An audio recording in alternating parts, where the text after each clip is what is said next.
The painful truth? The more you matter to them, the worse they may treat you. Not because you're not enough, but because you've become too important for their nervous system to handle. Stay with me, because what feels like rejection is often a silent panic they don't even understand themselves. There's a kind of person who longs for connection, but fears it at the exact same time. When you are distant, they seem calm. When you move closer, they begin to change, not gradually, but defensively. They may become critical. They may withdraw. They may make you feel like you've done something wrong, when all you did was care. And if you've ever been on the receiving end of this, you've likely asked yourself, why do they treat me worse when I give them more? The answer doesn't live in your worth. It lives in their wound. Because for some people, closeness was never safe. Love came with pressure, control, or emotional absence. So now, when something real begins to grow, their system doesn't register safety. It registers danger. Your presence starts to feel overwhelming. Your love begins to feel like a loss of control. And instead of saying, I'm scared of losing myself in this, they say nothing and act in ways that push you away. This is the tragedy of avoidance. They don't hurt you because they don't feel. They hurt you because they feel and don't know how to stay. Avoidant attachment is often misunderstood as coldness, indifference, or even a lack of capacity to love. But that interpretation misses something far more human and far more complex beneath the surface. What appears as emotional distance is not an absence of feeling. It is, in many cases, a deeply ingrained strategy to manage feelings that once felt overwhelming, unsafe, or even dangerous. To understand this, you have to move beyond behavior and begin to see the emotional logic that drives it. An avoidant person does not wake up one day and decide to keep others at arm's length. This pattern is shaped over time, often in early relationships where closeness did not feel reliably comforting. When a child reaches for connection and is met with inconsistency, rejection, or emotional unavailability, something begins to form internally. The child adapts, not by becoming less sensitive, but by learning to suppress the expression of that sensitivity. The need for closeness doesn't disappear, it simply goes underground. Over time, this creates a split. On one level, there is still a longing for connection, intimacy, and understanding. On another level, there is a protective system that associates those very things with discomfort or loss of control. So when someone comes along and offers genuine care, attention, or emotional presence, it does not land in a neutral space. It touches both the longing and the fear at the same time. This is where the confusion begins, especially for the person on the receiving end. You may see moments of warmth, openness, even deep connection, and then suddenly, without clear reason, a shift occurs. The avoidant person pulls back, becomes distant, or behaves in ways that seem dismissive. It feels contradictory, even hurtful, but internally it is not contradiction, it is activation. Closeness activates something old, not necessarily a conscious memory, but a felt sense in the body that says this is too much, or this isn't safe, even if the present situation is different. The nervous system does not always distinguish between past and present. It reacts based on what it has learned before. So instead of leaning in, the avoidant person leans away. Not because they don't care, but because caring begins to feel like a risk they are not equipped to take. Indifference, then, is not the truth of their experience.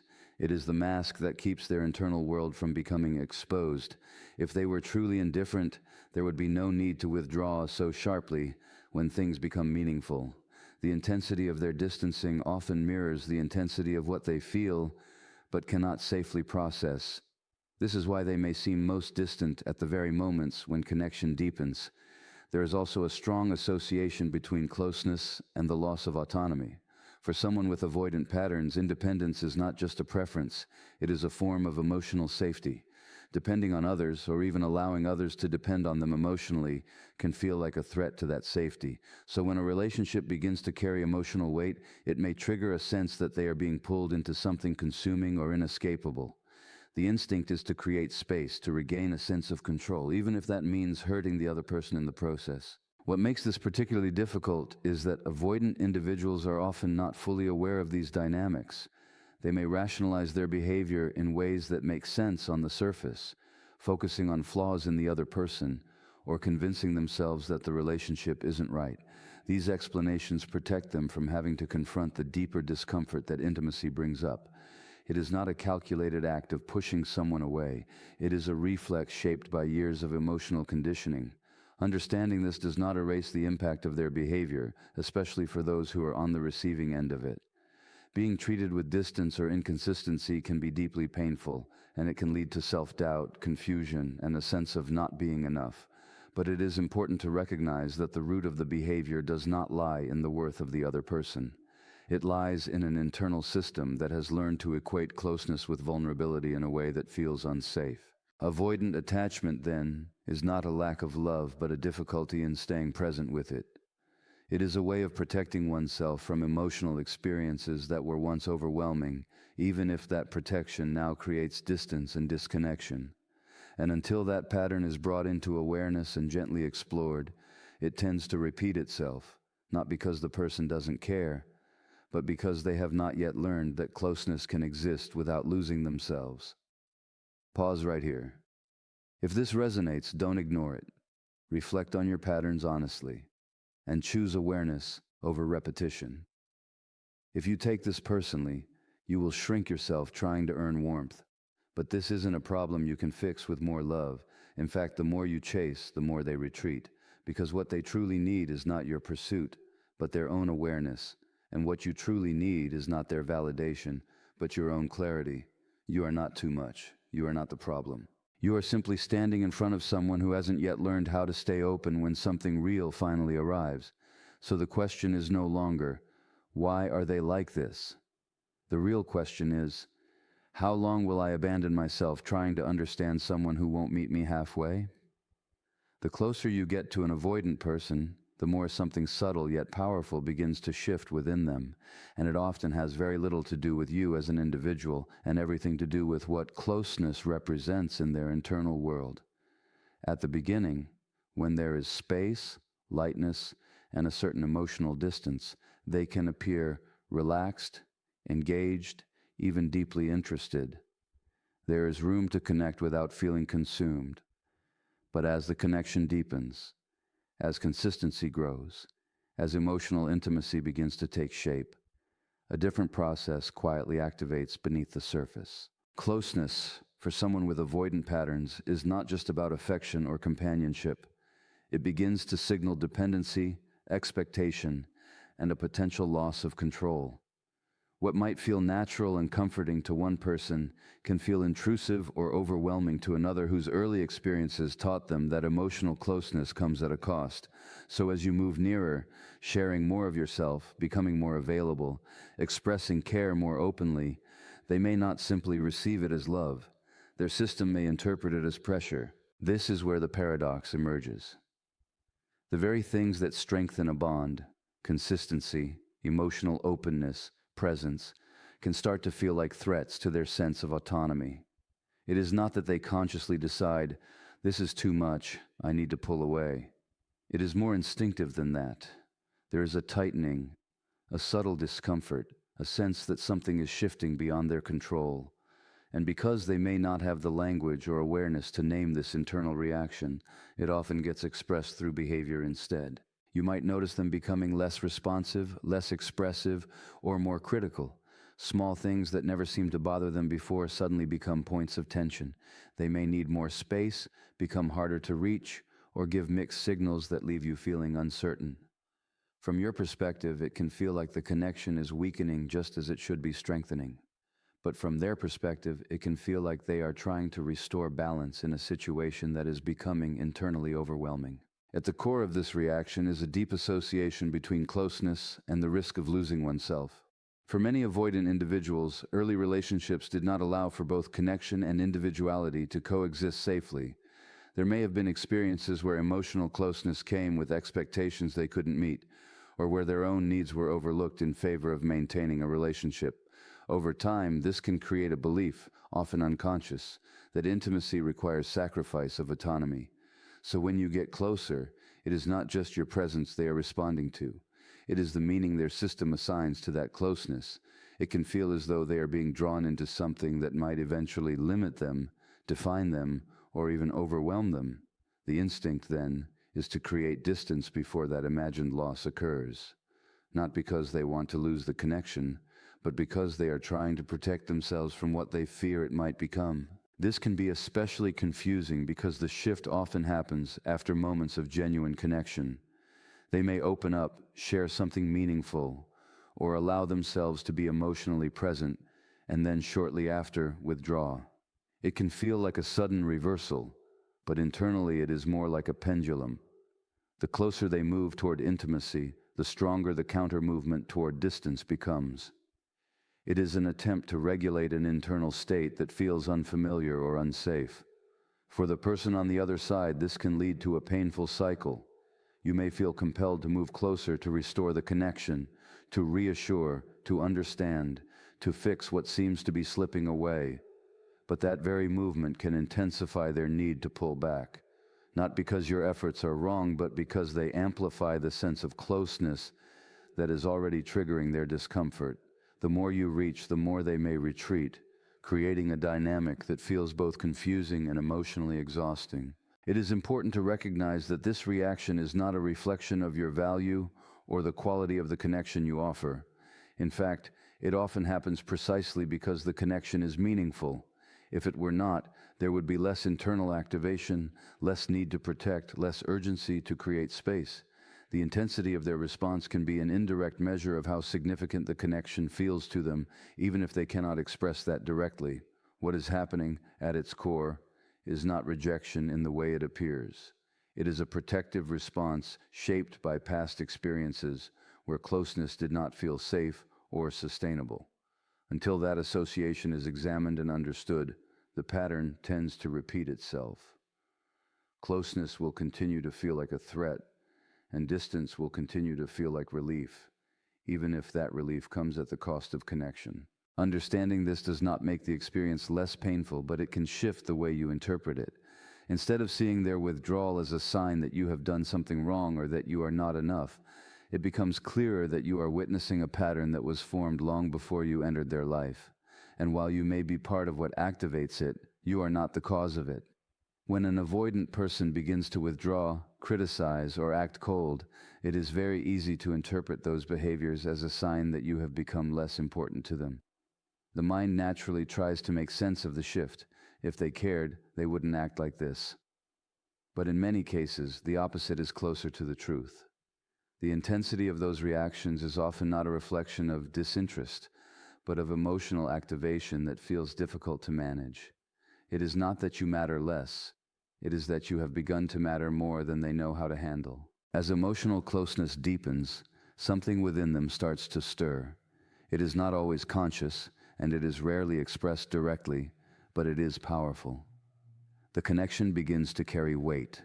It starts to feel significant, and with significance comes vulnerability. For someone who has learned to associate vulnerability with discomfort, rejection, or loss of control, this can create a kind of internal pressure. They may not say, "I feel exposed," or "I'm afraid of what this means," but that is often what is happening underneath the surface. Instead of articulating that fear, the system moves toward protection. And protection, in this context, does not look gentle or reassuring. It often takes the form of distance. They may become less emotionally available, less responsive, or less engaged. They might start focusing on your flaws, pointing out things that didn't seem to bother them before. This shift can feel sharp and confusing, especially when it follows moments of genuine closeness or affection. Criticism, in particular, can become a tool, though not always a conscious one. By focusing on what is wrong or imperfect, they create a sense of emotional distance. It becomes easier to step back from a connection that feels threatening if they can justify that step with reasons. "This isn't right," or "something feels off," can replace the deeper, more vulnerable truth of "this feels too important, and I don't know how to stay present with that." The mind looks for explanations that feel safer than confronting the raw experience of vulnerability. Coldness can function in a similar way. When emotions begin to rise, when closeness starts to feel intense, shutting down can bring a sense of relief. It reduces the immediacy of the connection, lowers the emotional temperature, and restores a feeling of control. But from the outside, it feels like rejection. It feels like something has been taken away just as it was beginning to grow. And without understanding the internal process, it is easy to assume that the change reflects a loss of care. What makes this dynamic particularly painful is that the timing often coincides with your own deepening investment. Just as you begin to feel more secure, more open, more connected, they begin to pull back. The contrast between those two movements, you're leaning in and they're stepping away, creates a sense of imbalance. You may try to bridge that gap by giving more, explaining more, or trying harder to reconnect. But those efforts, while understandable, can sometimes intensify their need for distance.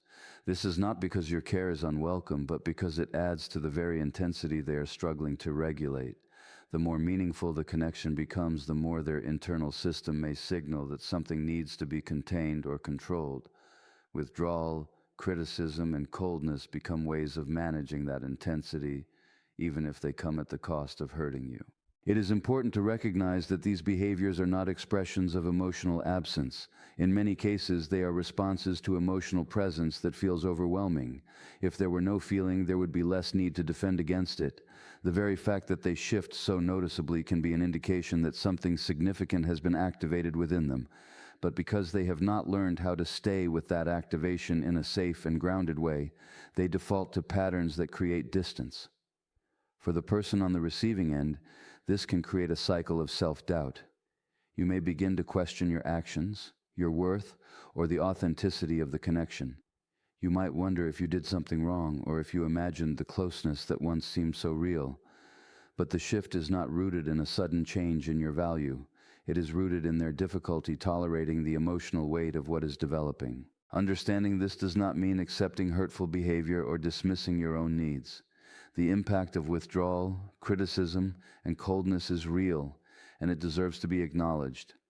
But it does mean seeing those behaviors in a different light, not as proof that you are not enough, but as evidence of a pattern that is being activated by something meaningful. In this way, the pain of the experience carries a paradox. The very behaviors that make you feel least valued can sometimes emerge precisely because you have become deeply important. And until that internal conflict is recognized and worked through, the pattern tends to repeat itself. Closeness will continue to bring both longing and fear, and the expression of that fear will continue to look like distance, even when the underlying feeling is anything but distant. At the heart of avoidant behavior, there are often unresolved emotional wounds that were formed long before any current relationship began. These wounds are not always visible, even to the person carrying them, because they are not stored as clear, conscious memories alone. They are held in the body, in the nervous system, in subtle expectations about what connection feels like and what it might cost. To understand why someone distances themselves when things become meaningful, you have to look at the emotional environment that shaped their earliest experiences of closeness. In many cases, avoidant patterns develop in situations where emotional needs were not consistently met. A child may have learned, directly or indirectly, that expressing vulnerability did not lead to comfort or understanding. Perhaps caregivers were physically present but emotionally unavailable, or maybe they responded to emotional expression with dismissal, impatience, or even subtle rejection.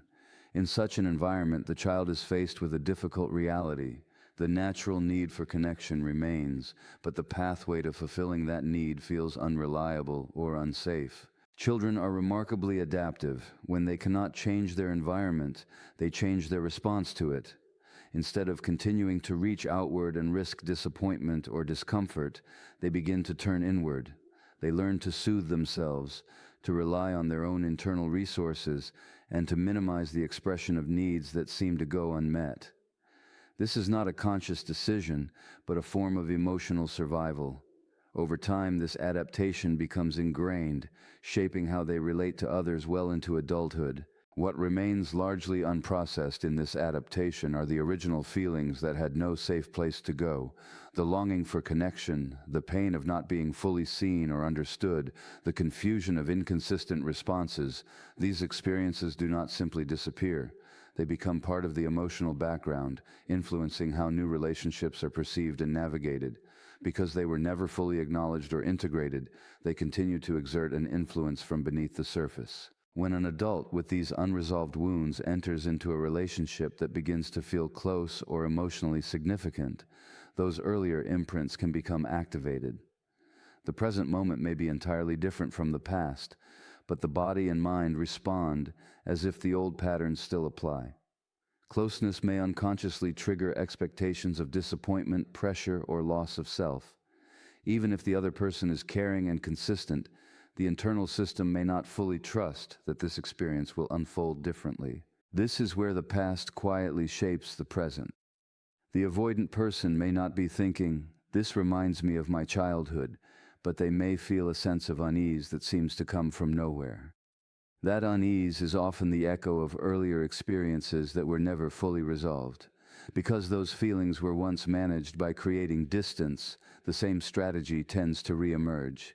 It is familiar, it feels effective in the short term, and it reduces the intensity of what they are experiencing internally. Another layer to this dynamic is the lack of emotional language or awareness that can come from growing up in an environment where feelings were not openly explored. If a person was never helped to identify, express, or regulate their emotions in a supportive way, they may struggle to understand what they are feeling in moments of relational stress. Instead of recognizing fear, vulnerability, or overwhelm, they may experience a more general sense of discomfort or irritation. That discomfort then gets directed outward, often toward the person they are closest to. Because these wounds are unresolved, they tend to repeat in subtle ways. Relationships become the stage where old patterns are replayed, not because the person wants to recreate pain, but because the underlying material has not yet been brought into awareness. The push for distance, the difficulty staying present in intimacy, the instinct to withdraw when things deepen. These are not random behaviors. They are expressions of an internal system that is still organized around past experiences. It is important to understand that unresolved does not mean permanent. These patterns can shift, but not through pressure or external force. They require a level of awareness, patience, and often a willingness to turn toward experiences that were once avoided. This can be challenging because it involves feeling what was previously suppressed and questioning beliefs that once provided a sense of safety. Without that process, however, the patterns tend to persist, even in the presence of healthy and supportive relationships. For those on the receiving end, it can be difficult to reconcile the idea that someone's behavior is shaped by experiences that have nothing to do with the current relationship. It may feel personal, especially when the impact is direct and painful, but recognizing the role of unresolved wounds can create a different kind of understanding. It becomes clearer that the reactions you are witnessing are not simply about what is happening now, but about what has not yet been healed. This does not remove the responsibility from the person who carries these patterns, nor does it mean that others should accept behavior that causes harm, but it does shift the perspective from blame to context. It allows you to see that beneath the distance, the withdrawal, and the difficulty with closeness, there is often a history of adaptation to emotional environments that did not fully support openness or vulnerability. In this way, avoidant behavior is not just about keeping others out. It is also about keeping certain parts of the self contained, parts that were never given the space to be safely expressed. Until those parts are acknowledged and integrated, they continue to influence how connection is experienced. And so what looks like disinterest or detachment is often rooted in something much deeper, an attempt to navigate present relationships with tools that were shaped by the past, even when those tools no longer serve the person in the way they once did. When an avoidant person pulls away, becomes distant, or behaves in ways that feel dismissive or hurtful, it is natural to experience it as something personal. It can feel like a reaction to you, as though you have done something wrong or failed to meet an expectation that was never clearly expressed. But at a deeper level, these behaviors are rarely about punishing another person. They are forms of self-protection, automatic, ingrained responses designed to regulate an internal experience that feels overwhelming or unsafe. To understand this, it is important to recognize that self-protection does not always look gentle or considerate. In fact, it can appear quite the opposite. It can look like withdrawal at the very moment connection is needed, like emotional shutdown in the face of vulnerability, or like detachment when closeness begins to deepen. From the outside, these responses can feel rejecting or even intentional, as though the avoidant person is choosing distance over connection in a deliberate way. But internally, it often feels less like a choice and more like a necessity. For someone with avoidant patterns, emotional intensity can quickly become difficult to manage. Closeness brings with it not only positive feelings, but also a heightened sense of exposure. There is a feeling of being seen, needed, or emotionally engaged in a way that can trigger discomfort. This discomfort may not be clearly understood or articulated, but it is felt in the body. A kind of tension, restlessness, or urge to create space. The system is attempting to return to a state that feels more controlled and less vulnerable. In this context, distancing becomes a regulating strategy. By stepping back, reducing communication, or limiting emotional expression, the avoidant person lowers the intensity of the experience. It provides a sense of relief, even if that relief is temporary. The problem is that this strategy, while effective in managing internal discomfort, often creates pain in the relationship. The other person experiences the distance as rejection, and a cycle begins where one person seeks closeness while the other seeks space. It is important to understand that this behavior is not typically driven by a desire to hurt or control the other person. It is not a calculated effort to create distance for the sake of power or punishment. Rather, it is an attempt to manage an internal state that feels difficult to handle. The avoidant person may not even fully realize why they feel the need to pull away. They may justify it with surface-level reasons, focusing on external factors rather than the internal discomfort that is actually driving the behavior. This lack of awareness can make the dynamic even more confusing. If the behavior were clearly intentional, it might be easier to address directly, but when it is rooted in unconscious patterns, it tends to repeat without clear explanation. The avoidant person may genuinely believe that they just need space or that something in the relationship is not quite right, without recognizing that the underlying issue is their own response to closeness. At the same time, recognizing that this is self-protection does not mean minimizing the impact. The pain experienced by the other person is real and valid. Being on the receiving end of withdrawal or emotional unavailability can create feelings of insecurity, confusion, and self-doubt. It can lead to questioning one's own worth or wondering whether the connection was ever as meaningful as it seemed. Understanding the motivation behind the behavior does not erase these effects. What it does offer, however, is a different lens through which to interpret what is happening. Instead of seeing the behavior as a direct statement about your value, it becomes clearer that you are witnessing a pattern that is internally driven. The avoidant person is responding to their own discomfort, not evaluating your worth. This distinction can be important because it helps prevent the internalization of something that does not originate with you. There is also a deeper layer to this self-protection.